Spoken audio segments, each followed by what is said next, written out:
ఓం మహాగణాధిపతయే నమః. ఓం గురుభ్యో నమః. ఓం శ్రీమాత్రే నమః.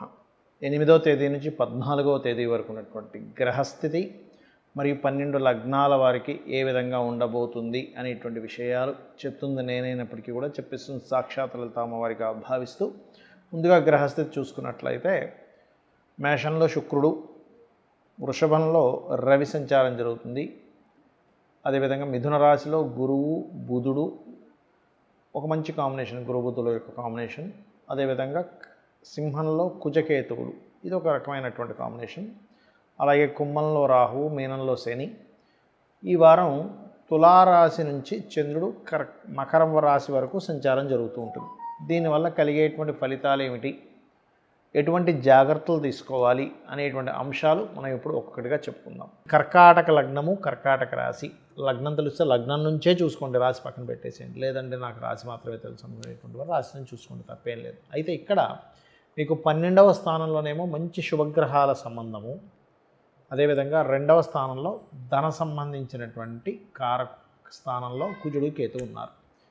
దీనివల్ల ఏమిటి అంటే ఇన్వెస్ట్మెంట్స్కి ఇది ఒక మంచి యోగంగా చెప్పుకోవచ్చు. ఇన్వెస్ట్మెంట్ విషయంలో 12వ స్థానంలో శుభగ్రహాలు ఉన్నందుకు ధన కుటుంబ స్థానాలలో కుజుడు, కేతువు ఉన్నందుకు మీరు ఏదైనా మనీ మ్యాటర్స్ విషయంలో, అందులో ముఖ్యంగా మీరు ఎక్కడైతే జాబ్ చేస్తారో చేస్తున్నటువంటి జాబ్లో అక్కడ ఉండేటువంటి ఫ్రెండ్స్తో మీరు ఏదైనా మనీ ట్రాన్సాక్షన్స్ విషయంలో ఇబ్బందినిస్తుంది. ఇది ముఖ్యంగా జాగ్రత్త చూసుకోండి.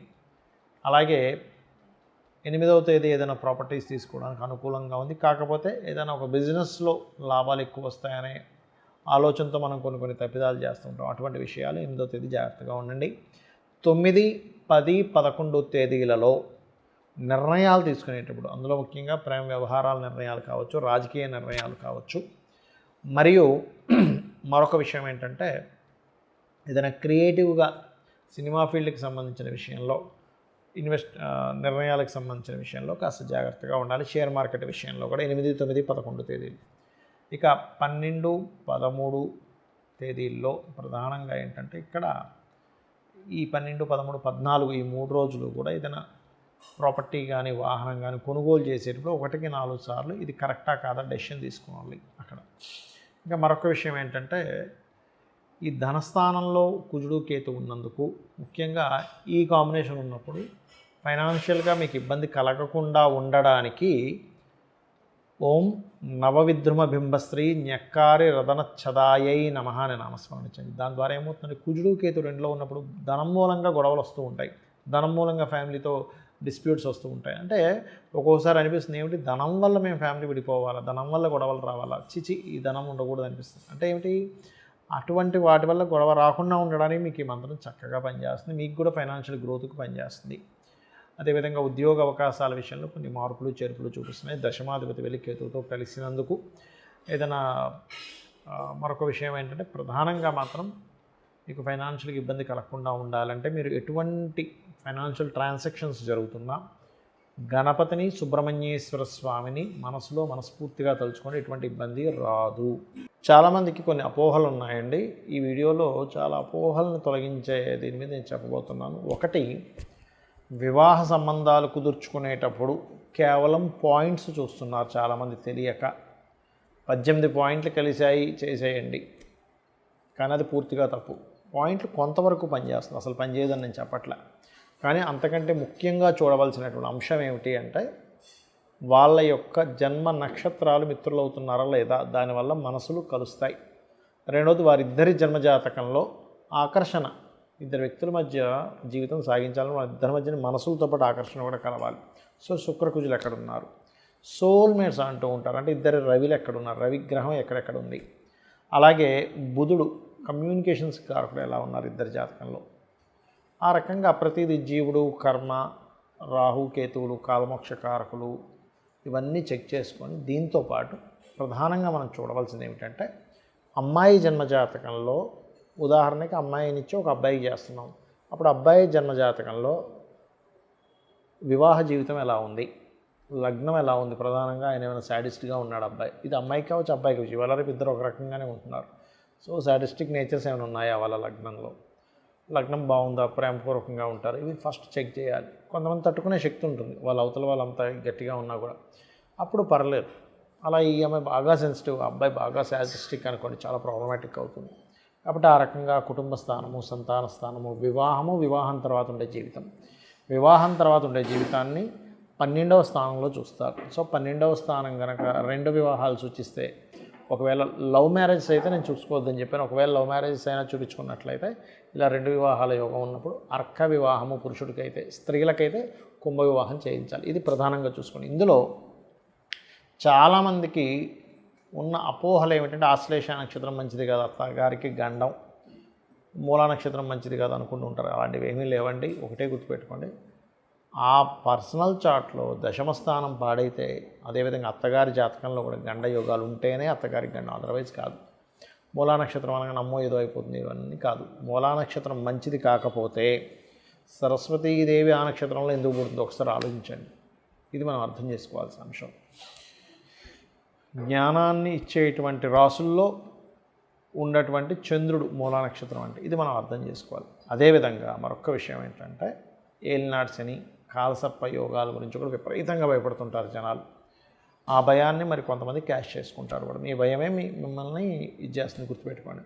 ఎక్కడా కూడా జ్యోతిష్ శాస్త్రము ఏలినాటి శని వచ్చింది కాబట్టి నువ్వెందుకు పనికిరావు అని ఎక్కడా చెప్పలేదు. ఒక్కరిని చూపించమనండి, ఏలినాటి శని వచ్చింది, అర్ధాష్టమ శని వచ్చింది, అష్టమ శని వచ్చింది కూడా ఎందుకు పనికిరారు, కాలసర్ప యోగం ఉంది కాబట్టి ఎందుకు పనికిరారు అని ఎక్కడా చెప్పలేదు. ఏ శాస్త్రంలో, ఏ గ్రంథంలో, ఏ మహర్షి కూడా దాన్ని ఈ రకంగా వాళ్ళు రాయలేదు, గుర్తుపెట్టుకోండి. కాబట్టి ఏమిటి, ఏలినాటి శని వచ్చిందంటే మందత్వము, మనలోనే తెలియకుండా ఒక లేజీనెస్, ఎందుకంటే శని లేజీనెస్కి కారకుడు, మందత్వానికి కారకుడు, పోస్ట్పోన్ చేయడానికి కారకుడు. మనం ఏం చేస్తాం, సర్లే ఇవాళ పిలిచాడు కదా, రేపు వెళ్దాం ఆఫీస్కి, వాళ్ళు పిలిచారు ఏదో వర్క్ మీద, రేపు పోదాం, ఎల్లుండి పోదామని పెండింగ్ పెడతాం. వాళ్ళు ఏం చేస్తారు, మరి ఇంత నెగ్లిజెన్సీగా ఉన్నప్పుడు ఇతనికి ఎందుకు ఇవ్వాలి మనం ఉద్యోగం, తీసేయండి ఇంకొని పెట్టుకుందాం అంటే ఏమిటి, మన నెగ్లిజెన్సీయే మన కొంప ముంచుతుంది ఏలినాటి శని వల్ల. అర్ధాష్టమ శని కావచ్చు, అర్ధాష్టమ శనిలో అయితే వీళ్ళు చేసేటువంటి ఏదైతే వర్క్స్ ఉంటాయో, అంటే పర్టికులర్గా చదువు విషయంలోని, కన్స్ట్రక్షన్స్ విషయంలోని, భూమి కొనుగోలు చేసే విషయంలో చూసుకొని కొనాలి. అష్టమ శని అయితే ఆల్ ఆఫ్ సడన్ థింగ్స్ ఎక్కువగా జరుగుతూ ఉంటాయి, అది ముఖ్యంగా జాగ్రత్త పడాలి. అయితే చాలామందికి ఇక్కడ ఉండే అపోహ ఏమిటంటే, ఏలినాటి శనిలో పెళ్లి చేసుకోవచ్చా, ఏలినాటి శనిలో ఇల్లు కొనవచ్చా, ఏలినాటి శనిలో నేను ఉద్యోగంలో జాయిన్ అవ్వచ్చా, ఉద్యోగం పోతుందేమో. నేను ఒకటే చెప్తా చూడండి, లేట్ అవుతాయి, స్ట్రెస్ఫుల్గా అవుతాయి, అంతేగాని మిమ్మల్ని ఎక్కడ కూడా ఇబ్బంది పెట్టదు. ఎందుకంటే నేను చాలా వీడియోలో చెప్పాను, ఏలినాటి శనిలోనే గొప్ప గొప్ప వాళ్ళందరూ పిఎంలు, సీఎంలు అయ్యారయ్యా. చంద్రబాబు నాయుడు గారు పిఎం, మన మోడీ గారు, ఆయన ఏలినాటి శని, అర్ధాష్టమ శని 2 శనిలోనే ఆయన పిఎంగానే ఉన్నారు, ఒకసారి ఆలోచించండి. అలాగే జగన్ గారు, స్వర్గీయ ఎన్టీ రామారావు గారు. ఎందుకు చెప్తున్నానంటే ఇవన్నీ ఉదాహరణ, ఏమంటే గొప్ప గొప్ప వాళ్ళంటే వాళ్ళ లైఫ్స్ మనకు తెలుసు, కామన్ మ్యాన్ లైఫ్ మనకు తెలియచ్చు, తెలియకపోవచ్చు. కాకపోతే మీకు ఇవి చెప్తే మీరు మీకు సర్కిల్లో ఉండేటువంటి వాళ్ళ యొక్క ఏలినాటి శనిలో వాళ్ళు ఎంత గొప్పగా ఎదిగారు, స్ట్రెస్ ఉంటుంది, నేను ఉండదు అని చెప్పట్లే.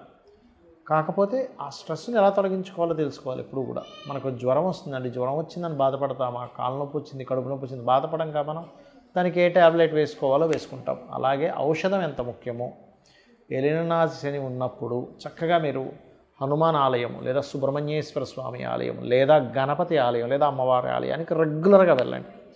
మీరే 100% చక్కటి ఫలితాలు మీరు చూస్తారు. ఎక్కడా కూడా అసలు ఏలినాటి శని జరుగుతున్న ఫలితమే మీకు కనబడదు. అలాగే రెండవ విషయం ఏమిటంటే, ఈ కాలసర్ప యోగాలు కూడా జన్మజాతకానికి అప్లై చేయకూడదు. కేవలం గోచారంలో, అంటే దేశకాల పరిస్థితుల గురించి చెప్పడానికి మాత్రమే ఈ కాలసర్ప యోగాలు చెప్పారు. ఇది భయపెట్టేసి మీరు భయపడిపోయి అమ్మో ఏదో అవుతుందని అనుకుంటున్నారు. దీనికి ఒకవేళ సరే మీకు అంతగా భయం ఉంది, చక్కగా మీరు ఏం చేస్తారంటే, రోజు కాలసర్ప యోగం ఉందనుకుందాం, అది పనిచేయదని చెప్తున్నా, అయినా మీ భయం పోగొట్టడని చెప్తున్నాను.